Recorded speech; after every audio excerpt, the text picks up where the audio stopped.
quand des médiocres arrivent au pouvoir, ils s'entourent toujours de gens plus médiocres qu'eux. Donc, si vous voulez, Chirac s'est entouré de demi-crétins. Les demi-crétins qui ont réussi à arriver après lui sont entourés de gens qui étaient encore plus mauvais qu'eux. La même chose dans le Parti socialiste. Et donc, après 5 ou 6, mettons 2 ou 3 générations comme ça, où la méthode de sélection, c'est quand même pour le chef de choisir les gens les plus nuls de façon à ce qu'il lui fasse place d'ombre, on n'a plus personne. Si vous regardez de façon dépassionnée les derniers présidents de la République française, vous ne pouvez pas vous empêcher de penser que depuis Pompidou, chacun était plus mauvais que le précédent. C'est-à-dire on est passé à Giscard, qui avait ses défauts, mais pas mais aussi des qualités. Puis ensuite on est passé à Mitterrand, qui était tout ce qu'on peut penser de lui.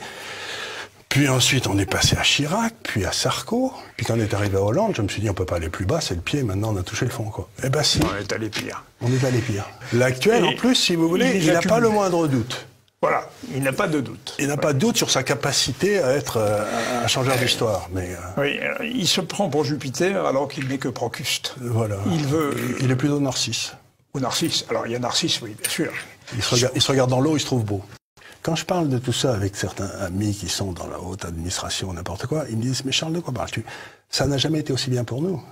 Ils pètent dans la soie. Mais le peuple, oui, il souffre comme un malade. Ah mais absolument. Donc ces gens-là sont vraiment... ils ont qu'à manger de la brioche. C'est pas la France qui est en déshérence, c'est le peuple français qui est en déshérence. Personne ne s'occupe de lui.